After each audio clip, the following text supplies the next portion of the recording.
మత్తయి సువార్త 25వ అధ్యాయము 1వ వచనం నుండి చదువుతాను. పరలోక రాజ్యము తమ దివిటీలు పట్టుకొని పెండ్లి కుమారుని ఎదుర్కొనుటకు బయలుదేరిన 10 మంది కన్యకలను పోలి ఉన్నది.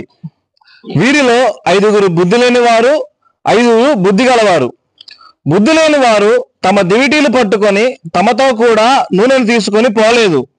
బుద్ధి గలవారు తమ దివిటీలతో కూడా సిద్ధులలో నూనె తీసుకొని పోయిరి. ఇక్కడ పెళ్లి కుమారుని ఎదుర్కొని పోవటానికి 10 మంది కన్యకలు బయలుదేరారంట. అందులో 5 బుద్ధి గలవారు, 5 బుద్ధి లేని వారు. బుద్ధి కలిగిన వారేమో వాళ్ళతో పాటు అదనంగా సిద్ధుల్లో నూనె తీసుకెళ్లారంట. బుద్ధి లేని వారేమో ఒట్టి దివిటీల్లోనే అందులో నూనె పోసుకొని మాత్రమే వెళ్ళారంట. 5వ వచనం, పెళ్లి కుమారుడు ఆలస్యము చేయగా వారందరూ కొనికి నిద్రించుచుండిరి. అర్ధరాత్రి వేళ ఇదిగో పెళ్లి కుమారుడు, అతన్ని ఎదుర్కొంటకు రండి అని కేక వినబడెను. అప్పుడు ఆ కన్యకలందరూ లేచి తమ దివిటీలను చక్కపరిచిరి. కాని బుద్ధి లేని ఆ కన్యకలు, మా దివిటీలు ఆరిపోవచ్చున్నవి కనుక మీ నూనెలో కొంచెము మాకీయుడని బుద్ధిగల వారిని అడిగిరి. అందుకు బుద్ధిగల కన్యకలు, మాకును మీకును ఇది చాలదేమో, మీరు అమ్మవారి వద్దకు పోయి కొనుక్కొనుడని చెప్పిరి. వారు కొనబోచుండగా పెళ్లి కుమారుడు వచ్చెను. అప్పుడు సిద్ధపడి ఉన్న వారు అతనితో కూడా పెళ్లి విందుకు లోపలికి పోయిరి. అంతటా తలుపులు వేయబడెను. ఆ తరువాత తక్కిన కన్యకలు వచ్చి, అయ్యా అయ్యా మాకు తలుపు తీయమని అడుగగా అతడు, మిమ్మును ఎరుగనని మీతో నిశ్చయముగా చెప్పుచున్నాను అనెను. ఆ దినమైనను ఆ గడియనను మీకు తెలియదు గనుక మెలకువగా ఉండుడి. దేవునికి స్తోత్రం. ఒక 10 మంది కన్యకలు పెళ్లి కుమారుని ఎదుర్కొని పోవటానికి దివిటీలు పట్టుకొని బయలుదేరారు. బుద్ధి కలిగిన వాళ్ళేమో అదనంగా సిద్ధుల్లో నూనె తీసుకెళ్లారు. బుద్ధి లేని వాళ్ళేమో సిద్ధుల్లో అదనంగా నూనె తీసుకెళ్లలేదు. ఈ 10 మంది కన్యకలు ఎవరయ్యా అంటే, ప్రస్తుతానికి భూమి మీద భక్తి చేస్తున్న యేసుప్రభుని అంగీకరించి యేసుప్రభు మాట విని ఆ మాటను నెరవేర్చడానికి ప్రయత్నం చేస్తున్న విశ్వాసులు. ఇంతకీ మనము బుద్ధి కలిగిన 5 ఉన్నవా, బుద్ధి లేని కన్యకల్లో 5 ఉన్నవా? ఈ వాక్యాన్ని బట్టి మనం చూసుకుందాం. దేవునికి స్తోత్రం. ఇప్పుడు దివిటీలు ఎన్ని ఉన్నాయి? దివిటీలు 10 ఉన్నాయి. సో మనిషికి ఒక దివిటీ కంపల్సరీ కావాల్సిందే.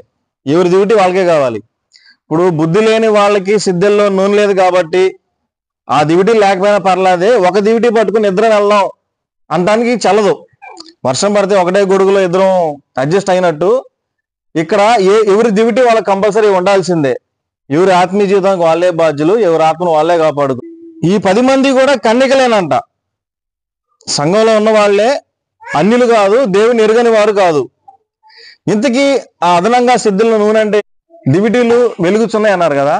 దివిటీలు వెలగడం అంటే, ఉదాహరణకి యోహాను గారిని యేసుప్రభు వారు అంటాడు ఒక చోట, ఇతను మండుచు ప్రకాశించుచున్న దీపమై ఉండెను అంటాడు.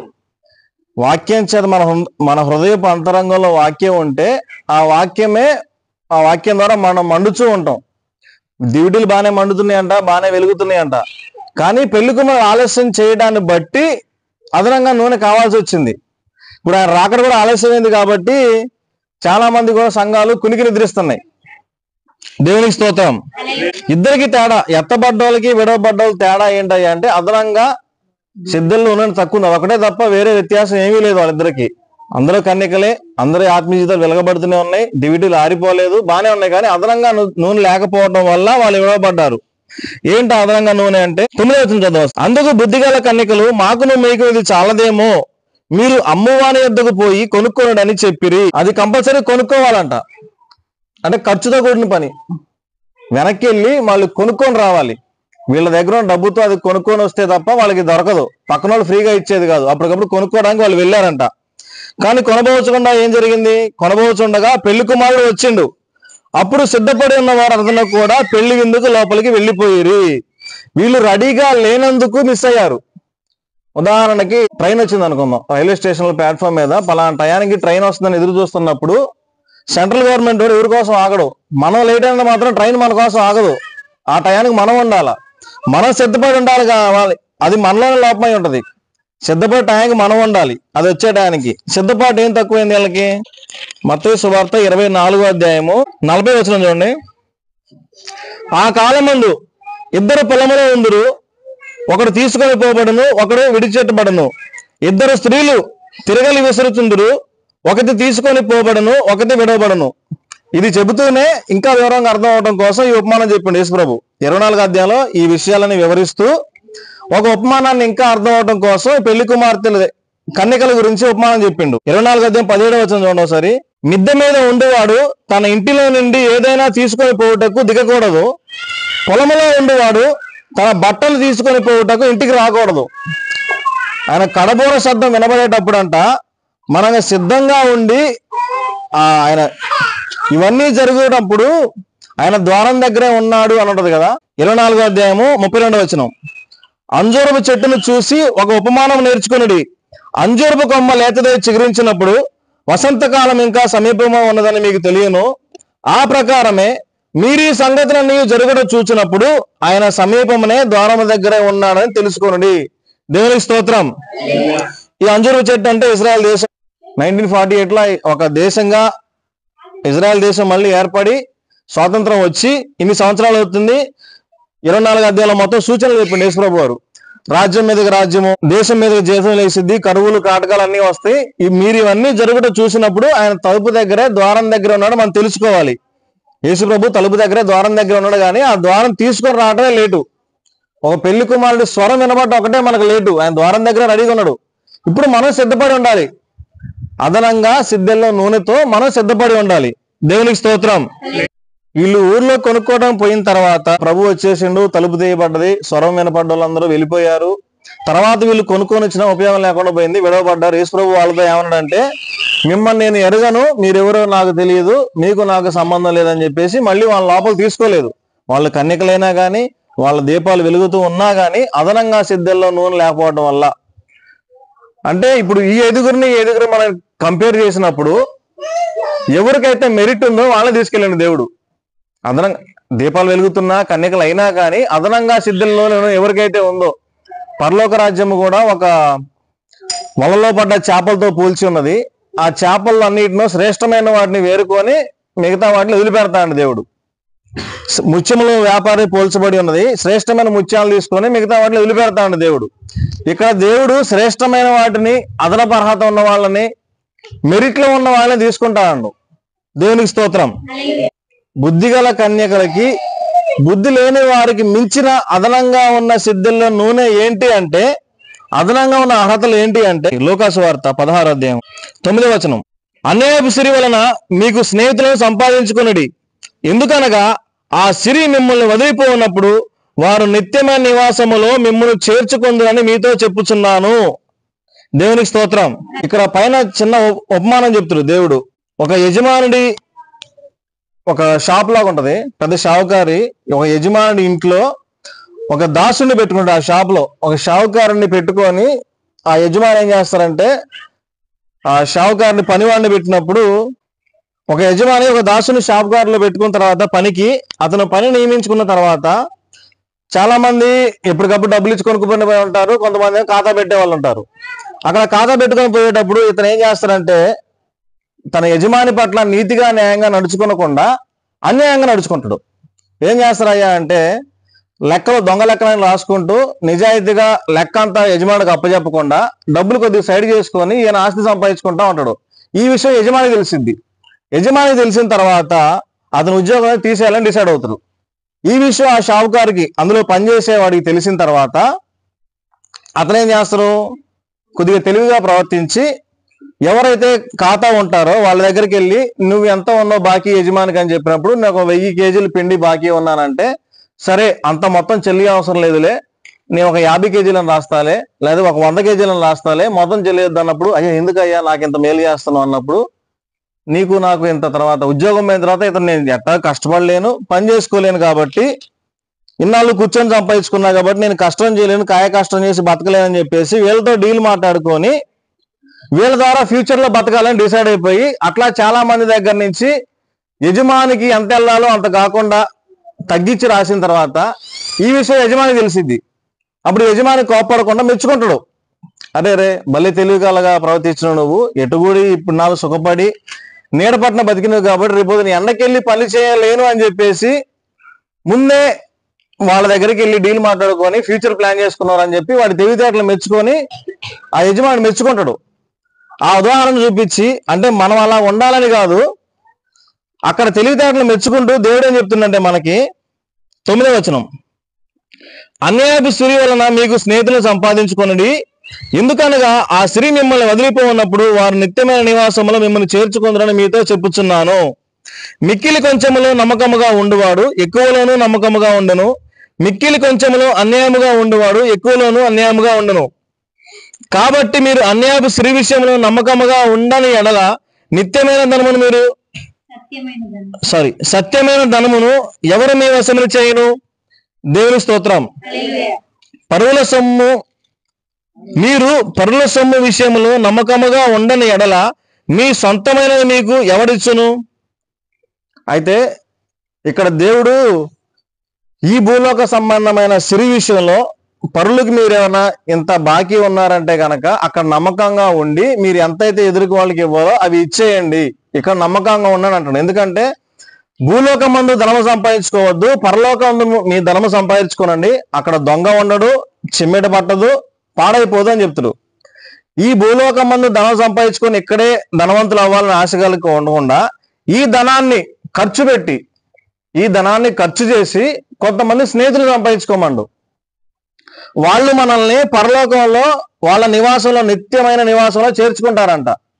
ఇప్పుడు యేసుప్రభు ఆరోహణం అయ్యేటప్పుడు మీకు నా తండ్రి ఇంట అనేకమైన నివాసములు ఉన్నవి, నేను అది అక్కడ ఏర్పరచడానికి వెళ్తున్నాను, మీకు అక్కడ ఏర్పరుస్తాను, మీకు ఇస్తాను అండు. ఆ పరలోకంలో నిత్య నివాసం ఇచ్చేది ఎవరు? ప్రభువైన యేసుక్రీస్తు వారు.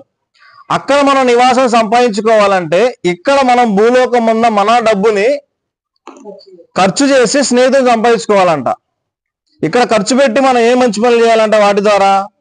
అంటే ఆ డబ్బుని మన సొంత ఉద్దేశాలకి మన సొంత ఖర్చులకే వాడుకోకుండా ఎదుటి వాళ్ళకి మన ధనములో భాగం ఇస్తూ పేదవాళ్ళని ఆదుకునే స్థితిలో మనం ఉండాలంట. దేవునికి స్తోత్రం. ఒక సహోదరుడు గనక చీకటి వేళ నైట్ టైం చలికాలం ఒకడు వచ్చి తలుపు తట్టి, సహోదరుడా నాకు ఆకలేస్తుందయ్యా, నా పిల్లలకి అన్నం లేదు, రొట్టె ఇవ్వవా అన్నప్పుడు, అయ్యో నా ఇంట్లో ఏం లేదే సారీ అని చెప్పేసి తలుపేసుకొని ఇంట్లో చోటు ఇవ్వకుండా వాళ్ళకి ఆహారం వండి పెట్టకుండా, అయ్యో బయట చలేస్తుందయ్యా కొంచెం చలిమంట వేసుకో పాపం అని ఉచిత సలహాలు ఇవ్వడం కాదు, వీలుంటే షెల్టర్ ఇచ్చి ఒక పూట అన్నం వండి పెట్టి అలా చేయమని దేవుడు చెప్పిండు. అంటే మన సహోదరులు ఎవరైనా కానీ భౌతికంగా కొన్ని లోటులు ఉన్నా కానీ లేమి స్థితిలో ఉన్నా కానీ మన సహోదరులు కాకపోయినా బేదలకు సహాయం చేయాలి. బేదలకు సహాయం చేసేవాళ్ళు యెహోవాకు అప్పించేవాళ్ళంట. మనకున్న కలిమిలో మనకున్న డబ్బులోనే లేని వారి సహాయం చేస్తూ మన సహోదరులు ఎవరైనా ఆపదలో ఉంటే ఆదుకుంటూ అలా సహాయం చేసే క్రియలు మనకు ఉండాలంట. దేవుని స్తోత్రం. మత్తయి సువార్త 5వ అధ్యాయం 20వ వచనం, శాస్త్రుల నీతి కంటేను పరిసయ్యుల నీతి కంటేను మీ నీతి అధికము కాని ఎడల మీరు పరలోక రాజ్యంలో ప్రవేశింపలేరని మీతో చెప్పుచున్నాను అన్నాడు. ఇక్కడ విడవబడ్డ 5 కన్యకలతో దేవుడు ఏం చెప్తుందంటే, శాస్త్రుల నీతి కంటేను పరిసయ్యుల నీతి కంటేను మీ నీతి అధికము కాని ఎడల మీరు పరలోక రాజ్యంలో ప్రవేశించలేరంట. శాస్త్రుల నీతి పరిసయ్యుల నీతి అంటే ఏంటి? ఈ శాస్త్రుల పరిచయలో ఒక చిన్న ఉపమానం ఒకటి చూసాం మనం. పరిచయుడు ఏం చేస్తారంటే ఆలయం దగ్గరికి వెళ్ళి దేవుడికి ప్రార్థిస్తూ, నేను వారం 2 సార్లు ఉపవాసం ఉంటానయ్యా, నేను దశమభాగం తీస్తున్నానయ్యా అని చెప్పి విశ్రాంతి నన్ను పాటిస్తున్నాను అని చెప్పి తను చేసే కొన్ని ధర్మశాస్త్ర క్రియలను బట్టి అతిశయపడుతూ ఈ క్రియలు కలిగి ఉన్నాను అని చెప్పేసి అతిశయపడుతూ ప్రార్థన చేస్తారు. వాళ్ళు కొంచెం నీతిమంతులు కలిగి ఉన్నారు కాబట్టి ఆ నీతిని బట్టి అతిశయపడుతుంది ఆయన. వాళ్ళ నీతి కంటే మన నీతి ఇంకా ఎక్కువై ఉండాలంట. ఉపవాసం కలిగి ఉంటున్నారుగా వాళ్ళు. ఇంతకీ ఉపవాసం అంటే ఎలా ఉండాలి? యెషయా గ్రంథం, వాళ్ళు చేసే ఉపవాసం కంటే మనం ఇంకా అధికంగా కలిగి ఉండాలంట. వాళ్ళ నీతి కంటే మన నీతి అధికంగా కలిగి ఉండాలి కాబట్టి యెషయా గ్రంథం 58వ అధ్యాయము 58వ అధ్యాయము 6వ వచనం చదువుతా. దుర్మార్గులు కట్టిన కట్లను విప్పుటయు, కాడిమాను మేకులు తీయుటయు, బాధింపబడిన వారిని విడిపించుటయు, ప్రతి కాడిని విరగొట్టుటయు నేను ఏర్పరచుకునే ఉపవాసము కదా. నీ ఆహారము ఆకలిగొని వారికి పెట్టుటయు, నీ రక్త సంబంధికి ముఖము తిప్పకుండుటయు, దిక్కుమాలిన బేదలను నీ ఇంట చేర్చుకొనుటయు, వస్త్రహీనుడు నీ కనపడినప్పుడు వానికి వస్త్రం ఇచ్చుటయు, ఇదే కదా నాకు ఇష్టమైన ఉపవాసము. దేవునికి స్తోత్రం. దేవుడు ఏర్పరచుకునే ఉపవాసం ఏంటి, ఆయనకి ఇష్టమైన ఉపవాసం ఏంటో దేవుడు ఇక్కడ చెబుతుండు. నువ్వు కడుపు మార్చుకొని మొహం దీనంగా చేసుకొని జమ్మి వాళ్ళనట్టు వాలిపోయి బూడిద కప్పుకోనో గోనెపట్ట కప్పుకోనో దీనంగా ఉండటం ఉపవాసం కాదంట. దేవునికి అట్టి ఉపవాసం కాదంట. కావాల్సింది దుర్మార్గులు కట్టిన కట్లు విప్పడం అంట, కాడిమాను మేకులు తీయటం అంట, బాధించబడిన విడిపించడం అంట, ప్రతి కాడిమాను విరగొట్ట. ఇవన్నీ దేని వల్ల సాధ్యపడతాయి? సువార్త ప్రకటించడం ద్వారా. ఆత్మ సంబంధంగా వీళ్ళు ఇట్లా ఇన్ని బంధకాల్లో బంధించబడినప్పుడు మనం వాక్యం ప్రకటించడం ద్వారా వాళ్ళని విడిపించినప్పుడు దీన్ని ఉపవాసంగా దేవుడు పరిగణిస్తారంట. ఏదో మనం కడుపు మార్చుకొని దీనంగా ఉండడం కాదు, కానీ దీనికంటే గొప్పగా ఒక ఆత్మల్ని పాపంలో నుంచి, బురదలో నుంచి, చీకట్లో నుంచి విడిపించినప్పుడు దేవుడు ఇంకా దాన్ని మెచ్చుకుంటాడంట. దేవుడు అలాంటి దాన్ని ఉపవాసంగా ఏర్పరచుకుందంట. దేవునికి స్తోత్రం. దానితో పాటు నీ ఆహారము ఆకలి కొనిన వానికి పెట్టుటయు. ఒకవేళ వారంలో ఒక రోజు 2 రోజులు మనం కూడా ఉపవాసం వండుకున్నాం అనుకోండి, ఆ రోజు మనం వండుకునే అన్నాన్ని మనం తింటాం మానేయడంతో పాటే ఒకరికి వండి పెట్టి లేని వారికి ఎవరికన్నా దానం చేసాం అనుకోండి, దేవుడు మెచ్చుకుంటాడంట. నీ రక్త సంబంధికి ముఖము తిప్పకుండుటయు. నీ రక్త సంబంధి సహోదరుడు ఎవడైనా కానీ, ఆత్మ సంబంధి కానీ, రక్త సంబంధి కానీ నిజంగా ఆపదలు ఉన్నప్పుడు నీ దగ్గర సహాయం చేయగల స్తోమత నీకుంటే ఖచ్చితంగా చేయాలి. దిక్కుమాలిన బేదలను నీ ఇంట చేర్చుకున్నటయు, వస్త్రహీనుడు నీకు కనబడినప్పుడు వానికి వస్త్రములు ఇచ్చుటయు, ఇదియే కదా నాకు ఇష్టమైన ఉపవాసము. దేవునికి స్తోత్రం. అలాగ నీవు చేసిన ఎడల నీ వెలుగు వేకువ చుక్క వలె ఉదయించును, స్వస్థత నీకు శీఘ్రముగా లభించును. ఆమేన్. నీ నీతి నీ ముందర నడుచును, యెహోవా మహిమ నీ సైన్యపు వెనుకటి భాగమును కావలి కాయును. దేవునికి స్తోత్రం. ఇలాంటి లక్షణాలు కలిగి ఉంటే గనక మన నీతి మన ముందర నడిచిద్దంట. యెహోవా మనల్ని ఖచ్చితంగా ఆశీర్వదిస్తారంట, మన అభివృద్ధి చెందిస్తారంట. దేవునికి స్తోత్రం. స్వస్థత మనకి శీఘ్రంగా కలిగిద్దంట. అది ఆత్మ సంబంధంగా కానీ, శరీర సంబంధంగా కానీ, మనం భౌతికంగాను ఆత్మ సంబంధంగాను ఉపవాసం ఉండి బేదలకి కనికరపడి మనం సహాయం చేయగలిగితే ఇవన్నీ మనకు వర్తిస్తాయి అంట. దేవునికి స్తోత్రం. ఇక్కడ తలుపు వేయబడ్డ తర్వాత 5 కన్యకలు విడవబడ్డారు కదా, బుద్ధి లేని వారు. వీళ్ళతో పాటే ఇంకో గుంపు మనం చూస్తాం. వీళ్ళు 5 విడవబడ్డవారు. అయ్యా అయ్యా మాకు కొంచెం తలుపు తీయ్యా బతిలు అన్నప్పుడు దేవుడు ఏం చెప్పిండు, మిమ్మల్ని ఎరుగను, నా యొద్దను తొలగిపోండి అని చెప్తారు కదా. అలాగే ఇంకో గుంపు మనకు కనపడిద్ది. మత్తయి సువార్త 7వ అధ్యాయం 21వ వచనంలో, ప్రభువా ప్రభువా నన్ను పిలిచి ప్రతివాడును పరలోక రాజ్యంలో ప్రవేశింపడు గాని పరలోకమందున్న నా తండ్రి చిత్త ప్రకారము చేయువాడే ప్రవేశించును. ఆ దినమందు అనేకులను నన్ను చూచి, ప్రభువా ప్రభువా మేము నీ నామమును ప్రవచింపలేదా, నీ నామమున దయ్యములు వెళ్ళగొట్టలేదా, నీ నామమున అనేకమైన అద్భుతము చేయలేదా అని చెప్పుదురు. అప్పుడు నేను మిమ్మల్ని ఎన్నడూ ఎరుగను, అక్రమము చేయువారలారా నా యొద్ద నుండి పొండని వారితో చెప్పుదును అను. ఇక్కడ విడవబడ్డ 5 కన్యకలు వీళ్ళు ఒకటేనా అంటే కాదు, వీళ్ళు వేరే వాళ్ళు. ఆయన నామమును ప్రవచించారంట, ఆయన నామమును దయ్యాలు వెళ్ళగొట్టారంట, అనేకమైన అద్భుత క్రియలు కూడా చేశారంట. కానీ వీళ్ళు చేసింది ఏంటంటే అక్రమం చేశారంట. యెషయా గ్రంథంలో దేవుడు ఒక చోట అంటాడు 42:21లో, దేవుడు తన నీతి యందు, యెషయా గ్రంథం 42:21, యెహోవా తన నీతిని బట్టి సంతోషము గలవాడై ఉపదేశ క్రమం ఒకటి గణపరిచి గొప్ప చేశాను. ఈ ఉపదేశ క్రమం ఉంది కదా, వాక్యానుసారంగా వీళ్ళు ప్రవర్తించకుండా, ఆ క్రమాన్ని జరిగించకుండా అక్రమం చేశారంట. అద్భుతాలు చేసినా, ప్రవచించినా, దయ్యాలు వెళ్ళగొట్టినా కానీ వాక్యానుసారంగా నడవని దాన్ని బట్టి వీళ్ళు విడవబడ్డారు. ఇక్కడ అక్రమము చేయువారా నా ఎదురుని తొలగిపోండి ఈ బ్యాచ్తో అంటాడు. ఇక్కడ విడవబడ్డ కన్యకలు ఈ బ్యాచ్ కాదు, వాళ్ళు వేరే వాళ్ళు. వీళ్ళు క్రమంగా నడుచుకున్నారు. వాళ్ళ దివిటీలు వెలుగుతూనే ఉన్నాయి, వాళ్ళ హృదయంలో వాక్యం మండుతూనే ఉన్నది. కానీ ఇక్కడ వీళ్ళు ఎందుకు విడవబడ్డారయ్యా అంటే, ఇందా మనం చదువుకున్నట్టు వాక్యానుసారంగా ఉన్నారు, వాక్యానుసారంగా బతుకుతున్నారు, పాపం లేకుండా జీవిస్తున్నారు, హృదయంలో వాక్యం మండుతూనే ఉంది. కానీ ఇప్పుడు దాకా మనం చదువుకున్న క్రియలు వీళ్ళలో లేవంట. అదే వీళ్ళ దగ్గర లేని, అదనంగా లేని నూనె. భక్తి చేస్తున్నా కానీ శరీర సంబంధంగా కొంతమంది సహాయం చేయని దాన్ని బట్టో, ఇప్పుడు వీళ్ళకున్న కంపారిజన్ లో ఎత్తబడ్డ వాళ్ళకేమో ఈ క్రియలు కలిగి ఉన్నారు, విడవబడ్డ వాళ్ళల్లో ఈ క్రియలు కలిగి లేకపోతే కనుక దేవుడు ఎవరిని తీసుకుంటాడు? అదనంగా అర్హతలు ఎవరుకున్నాయో వాళ్ళని తీసుకుంటాడు దేవుడు. దేవుని 14వ వచనం చూద్దాం. మత్తయి సువార్త 20వ అధ్యాయం 14వ వచనం నుండి, పరలోక రాజ్యము ఒక మనుషుడు దేశాంతరమునకు ప్రయాణమై తన దాసులను పిలిచి తన ఆస్తిని వారికి అప్పగించినట్లుండును. అతడు ఒకనికి 5 తలాంతులు, ఒకనికి 2, మరి ఒకనికి 1 ఎవరి సామర్థ్యము చొప్పున వానికి ఇచ్చి వెంటనే దేశాంతరము పోయెను. ఒక యజమానంట దేశాంతరం విదేశాలకు వెళుతూ తన దాసుల్ని పిలిచి తన ఆస్తిని వాళ్ళకి అప్పగించిందంట. వారి సామర్థ్యాన్ని బట్టి ఒకనికేమో 5 తలాంతులు ఇచ్చిందంట, ఒకనికి 2 ఇచ్చిందంట, మరి 1 తలాంతు ఇచ్చిందంట. 5 తలాంతు తీసుకుని వాడు వెళ్ళి వాటితో వ్యాపారం చేసి మరి 5 తలాంతులు సంపాదించెను. అలాగనే 2 తీసుకుని వాడు మరి 2 సంపాదించెను. అయితే 1 తలాంతు తీసుకుని వాడు వెళ్ళి భూమిని తవ్వి తన యజమాని సొమ్ము దాచిపెట్టెను. బహుకాలమైన తర్వాత ఆ దాసుల యజమానుడు వచ్చి వారి యొద్ద లెక్క చూచుకొనెను. అప్పుడు 5 తలాంతులు తీసుకుని వాడు మరి 5 తలాంతులు ఇచ్చి, అయ్యా, నీవు నాకు 5 తలాంతులు అప్పగించితివే, అవియుగాక మరి 5 తలాంతులు సంపాదించితిని అని చెప్పాను. అతని యజమానుడు, బల నమ్మకమైన మంచిదాసుడా, నీవు ఈ కొంచెములో నమ్మకముగా ఉంటివి, నిన్ను అనేకమైన వాటి మీద నియమించెదను, నీ యజమాని సంతోషములో పాలిపొందుమని అతనితో చెప్పెను. దేవుని స్తోత్రం.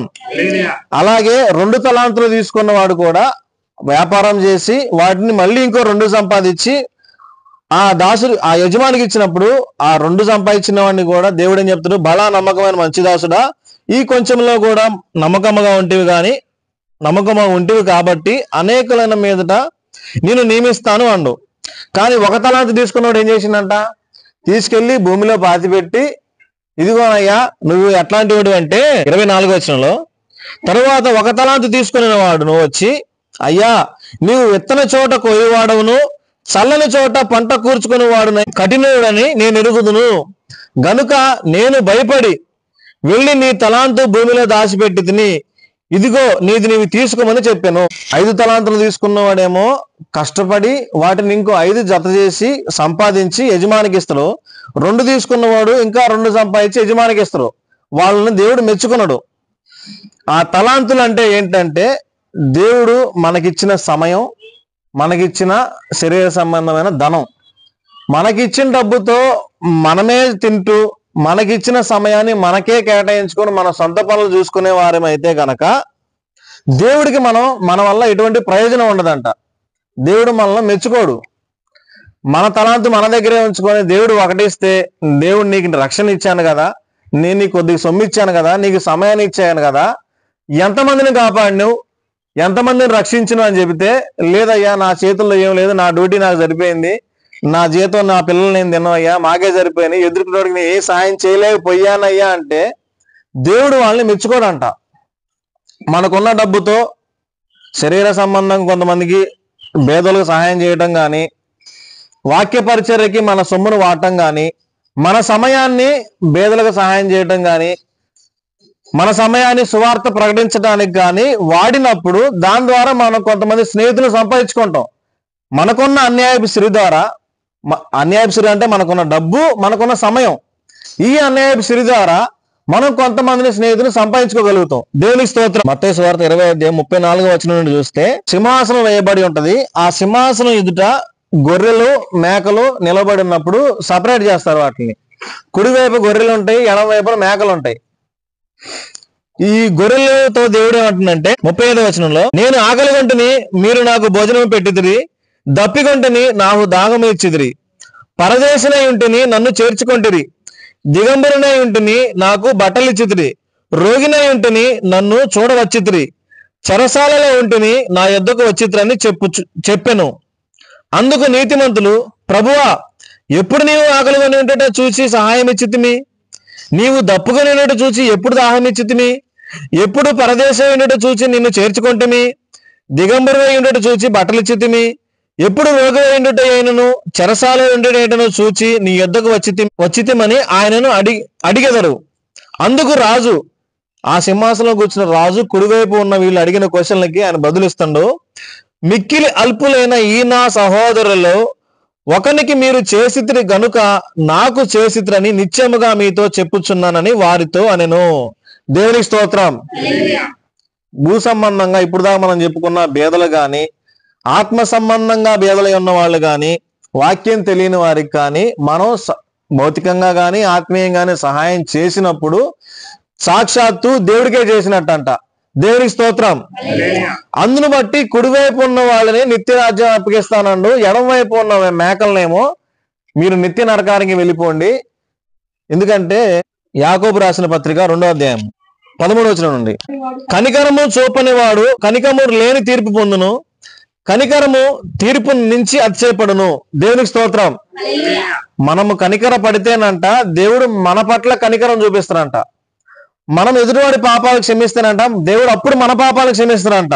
నా సహోదరులారా, 14వ వచనం, నా సహోదరులారా, క్రియలు లేనప్పుడు ఎవడైనను తనకు విశ్వాసము కలదని చెప్పిన ఎడల ఏమి ప్రయోజనము? అట్టి విశ్వాసం అతను రక్షింపగలదా? అయ్యా, నాకు విశ్వాసం ఉంది కానీ నాకు క్రియలు లేవంటున్నాయి ఈ మేకలో. ఏంటా క్రియలు? పొరుగువారి సహాయం చేయటం కానీ, నీ ఆస్తులు ఎదుటి భాగం ఇవ్వటం కానీ, నీ కలిగిన సమయాన్ని సువార్త చెప్పడానికి ఎదుటి వాళ్ళకి బోధించడానికి కానీ సమయం కేటాయించుకోవటం కానీ, అవన్నీ వీటి కిందకు వస్తాయి. నాకు విశ్వాసం ఉంది, నేను భక్తి చేస్తాను, నేను ప్రార్థన చేసుకుంటాను, పాపం లేకుండా బతుకుతాను, నా దివిటీ వెలుగుతూనే ఉంది, నేను మండుతూనే ఉన్నానంటే సరిపోదంట. నీ వల్ల యజమానికి ప్రయోజనం ఉండాలంట. అనేకులమైన కనీసం ఒకరిని నీకు ఇచ్చిన తలాంతుని బట్టి నీకు సమయం కొద్దిగా ఉంటే ఆ కొద్దిగా సమయాన్ని కేటాయించుకో. నువ్వు పేదవాడైతే ఆ కొద్దిగా సమయాన్ని, ఆ కొద్దిగా ధనమని కొద్దిగా వాడుకో. అంతే తప్ప నా డబ్బులు నాకే సరిపోయినాయా, నా టైం నాకే సరిపోయిందంటే దేవుడు ఊరుకోడంట.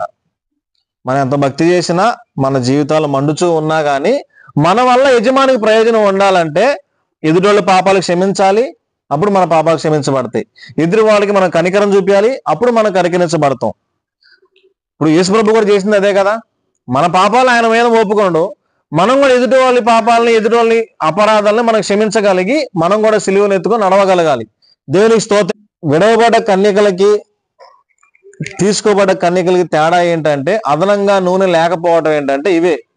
విశ్వాసం ఉంది కానీ మా దగ్గర క్రియలు లేవు. అప్పటికప్పుడు కొనుక్కోవడం బయలుదేరు, ఏం ఉపయోగం? ప్రభు వచ్చేసిండు, తలుపు తీయబడి వెళ్ళిపోయారు. ఇప్పుడు పొలంలో ఉన్నవాడు బట్ట కోసం తన ఇంటికి రాకూడదు, మేడ మీద ఉన్నవాడు ఇంట్లో దిగకూడదు. సపోజ్ మనందరం ఒక చోటకి విహారయాత్రకి వెళ్దాం అనుకున్నాం, అందరం కలిసి ఒక ఆటోలో పోవాలి. దేశపాల నుంచి ఆటో బయలుదేరి వచ్చింది. చిలకలు, అన్న మీరు రెడీగా వచ్చేసిన అన్న అని చెప్పినలే కానీ అందరు వచ్చి ఆటో ఆపి ఆరణ కొట్టంగా అన్న 10 నిమిషాలు స్నానం చేసి వస్తాంటే ఎట్లుంటది? మరి ఇప్పుడు దాకా బయలుదేరిను అని చెప్పి కనుక్కోనే కానీ నీకు బయలుదేరింది నేను. సరే నేను స్నానం చేసి అని చెప్పి లేట్ అయింది. ఇంకోళ్ళకి ఆడ వచ్చినప్పుడు ఇంకోళ్ళు కూడా అన్న 1 నిమిషం అన్న నేను టిఫిన్ చేస్తా అని చెప్పి మళ్ళీ ఇంకా లేట్ చేస్తే టైం అయిపోద్ది, లేట్ అయిపోద్ది, వెళ్ళాల్సిన టైం మనం వెళ్ళలేము. అలాగే ప్రభు రాకడ సమయానికి కూడా మనం కూడా ఏ కొదువ లేకుండా మన వైపు నుంచి అందరికంటే కూడా ఒక మెట్టు పైనుండే వారిలాగే మంచి పనులు చేసే విషయాల్లో, క్రియలలో విశ్వాసం ఉండే సరిపోదు, క్రియలు కూడా మనకు ఉండాలా. దేవునికి స్తోత్రం. నీకు తెలిసిన దాన్ని బట్టి, నీకు తెలిసిన సత్యాన్ని ఎదుటి వాడికి ప్రకటించేలాగే ఉండాలా. దేవుడు కోరుకునేది కూడా అదే. చాలా సమయాల్లో దేవుడు మనకి వాక్యం ద్వారా మాట్లాడతాడు, దర్శనాల ద్వారా కూడా మాట్లాడతాడు. నీ పని నువ్వు చేసుకోవడం కాదు, నీ సమయాన్ని నువ్వు ఖర్చు పెట్టుకోవడం కాదు, నీ ధనము నువ్వు ఖర్చు పెట్టుకోవడం కాదు, నిన్ను బట్టి తెలియని వారికి చెప్పే వాళ్ళగా మనం ఉందుముగాక. అట్టి క్రియలు కలిగిన విశ్వాసముతో దేవుడు మనల్ని సిద్ధపరచును గాక. మనమందరూ పరలోక రాజ్యములో ఆయన పిలుపు వినబడ్డప్పుడు ఎత్తబడదుము గాక. ఆమేన్.